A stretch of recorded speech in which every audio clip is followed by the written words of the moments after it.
के बीच में, किसान के बीच में, नौजवानों के बीच में रखने का काम करें।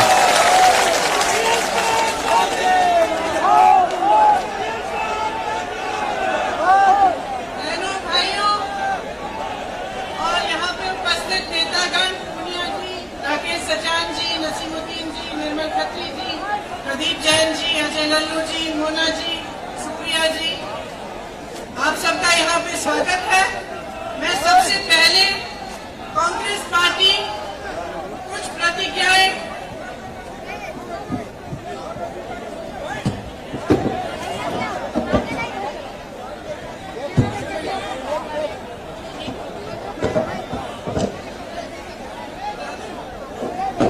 ले लूं।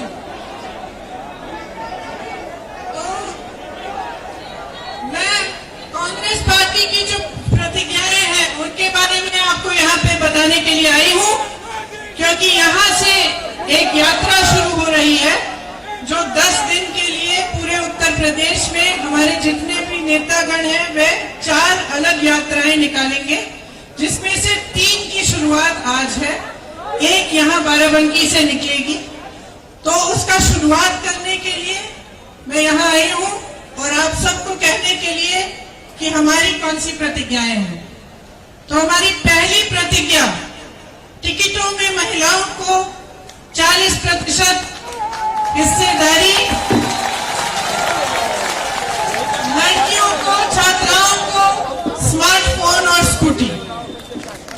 दूसरी प्रतिज्ञा, किसानों का पूरा कर्जा माफ होगा। तीसरी प्रतिज्ञा, 2500 में गेहूं, धान, 400 पाएगा गन्ना किसान। चौथी प्रतिज्ञा, बिजली बिल सबका हाफ, कोरोना काल का बकाया साफ। पांचवी प्रतिज्ञा, दूर करेंगे कोरोना की आर्थिक मार, परिवार को देंगे 25,000।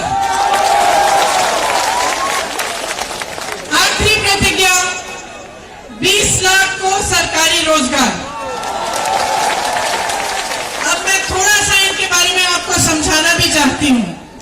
देखिए, जहां तक महिलाओं की हिस्सेदारी है, मैं पहले भी कह चुकी हूँ और बार बार ये कहूंगी कि महिलाएं जब तक आगे नहीं बढ़ेंगी, जब तक राजनीति में पूरी तरह से महिलाओं की भागीदारी नहीं होगी, तब तक जो समस्याओं से मेरी बहनें हर रोज लड़ती हैं, जिन संघर्षों का सामना करती हैं, जिन परिस्थितियों से निकलकर लड़कर आगे बढ़ती हैं, वे समस्याएं हम कभी दूर नहीं कर पाएंगे। तो मेरा आग्रह है सब महिलाओं से, मेरी बहनों से, आगे बढ़िए, राजनीति में आइए।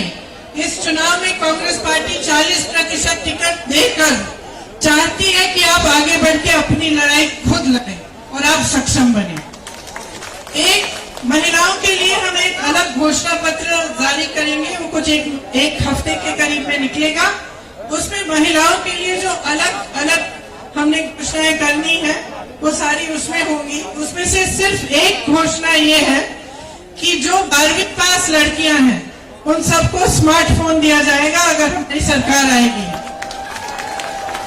और जो स्नातक पास है उनको ई स्कूटी दी जाएगी। अब कोई कह सकता है कि एक तोहफा है, वोट चाहिए इसलिए दे रहे हैं, लेकिन ये बिल्कुल गलत बात है। ये तोहफा नहीं है, ये एक माध्यम है, एक जरिया है जिससे आप सशक्त बन सकती हैं।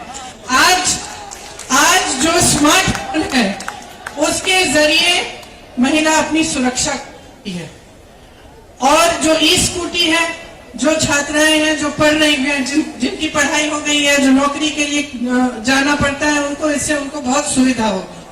तो ये एक पहली प्रतिज्ञा है, लेकिन जो महिलाओं के लिए बाकी प्रतिज्ञाएं हैं वो सब हमारे घोषणा पत्र में, जो हम एक हफ्ते में जारी करेंगे, उसमें होंगी। किसान आज बहुत ही त्रस्त है। आप सबने देखा होगा कि किस तरह से लखनऊ खेरी में मोदी जी के मंत्रालय के एक मंत्री के बेटे ने एकदम क्रूरता से गाड़ी चलाकर 6 किसानों को मार डाला।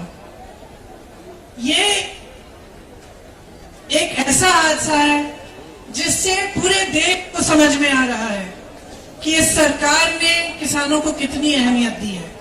जिसने किसानों को कुचला, उसको गिरफ्तार करने में इन्होंने कितनी देरी की, और आज तक उसका पिता जो उसको बचा रहा, वो आज तक मोदी जी के मंत्रालय में है, उसकी बर्खास्तगी नहीं की गई है। लेकिन ये तो एक मिसाल है। किसान जानते हैं कि कुछ सालों से कितनी समस्याओं से जूझ रहे हैं और उनकी सुनवाई सरकार में नहीं रही। इसीलिए किसानों के लिए हमने तय किया है कि आपके कर्जे माफ करेंगे। आप जानते हैं कि कांग्रेस पार्टी ने पहले 32,000 रुपए के कर्ज माफ किए थे, तो ये माफ करिए 72,000 करोड़ रुपए के कर्जे माफ किए थे। तो आप सब जिन समस्याओं से जूझ रहे हैं, आप जानते हैं। आपको धान का दाम मिलता, यूरिया महंगा हो गया है, खाद महंगी हो गई है, बिजली के बिल आपको भरने पड़ते हैं बड़े बड़े, और कमाई करना मुश्किल हो जाता है। आप कर्ज में डूब रहे हैं, इसीलिए हमने ये निर्णय लिया कि आपके कर्ज माफ किए जाएंगे। इसके साथ साथ जिस तरह से छत्तीसगढ़ में हमारी सरकार 2500 में धान खरीद रही है, उस तरह से हम यहाँ भी 2500 में गेहूं धान खरीदेंगे और 400 रुपए का 400 का गन्ना का आपको दाम मिलेगा। जब बिजली बिल की बात कर रहे हैं तो कोरोना काल के समय जो छोटे दुकानदार हैं, छोटे बिजनेस हैं, व्यापारी हैं, जिनका धंधा, जिनका काम एकदम बंद हुआ, उनको फिर भी बिजली के बिल बड़े बड़े भरने पड़े और पूरे कोरोना काल के समय कमाई नहीं कर पाए। इसीलिए हमने ये निर्णय लिया है कि कोरोना काल के समय जो आपने बिजली के बिल भरे, उनको हम माफ कर देंगे। सबका बिजली बिल हाफ भी होगा। इसके साथ साथ कोरोना काल में जो गरीब परिवार थे, जिनकी बहुत आर्थिक मार हुई, जो कमा नहीं पा रहे थे, जो बाहर जा नहीं पा रहे थे अपनी रोजी रोटी कमाने के लिए, उनके लिए हमने निर्णय लिया है कि 25,000 रुपए उनको मिलेंगे। जो सरकारी रोजगार 20 लाख देना चाहते हैं, लेकिन इसमें मैं खास तौर से कहना चाहती हूँ कि पिछले 2 सालों में मैं बहुत संविदा कर्मियों से मिली, कॉन्ट्रैक्ट पे जो काम करते हैं उनसे मिली, और उन सब ने मुझे अपनी समस्याएं बताई। उसमें अध्यापिका भी हैं, टीचर्स हैं, स्वास्थ्य कर्मी भी हैं, अनेक काम करने वाले लोग हैं, और उनका पूरी तरह से शोषण किया गया है। तो खास तौर से मैं कहना चाहती हूँ कि उनका नियमितीकरण करने का हमने निर्णय लिया है। हमारी सरकार आएगी तो सबका नियमितीकरण हम करेंगे। तो ये हमारी मुख्य प्रतिज्ञाएं हैं। इस यात्रा द्वारा ये प्रतिज्ञाएं गांव-गांव तक पहुंचेंगी और जन जन तक हम बताएंगे, जन जन को बताएंगे कि हमने ये निर्णय क्यों लिए और किस तरह से निर्णयों को हम पूरा कर सकेंगे। तो आप सबकी इस यात्रा में भागीदारी के लिए आपका धन्यवाद। जय हिंद, जय किसान।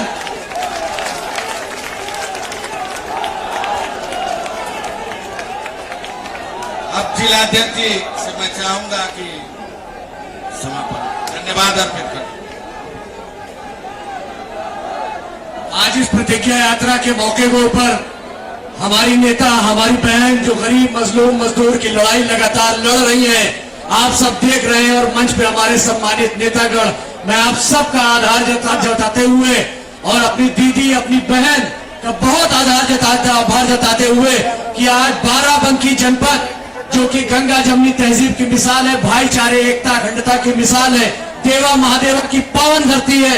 मैं दीदी का स्वागत भी करता हूं, दीदी का आभार भी जताता हूं कि दीदी हम सबके बीच में आई और बाराबंकी को यह सौभाग्य प्राप्त हुआ कि यह प्रतिज्ञा यात्रा यहां से निकले। बहुत बहुत धन्यवाद। जय हिंद, जय। अगर आपने अभी तक हमारे चैनल को सब्सक्राइब नहीं किया है तो तमाम और खबरों के लिए हमारे चैनल को सब्सक्राइब करें और देखते रहें आंखें न्यूज़ 24, नजर हर खबर पर।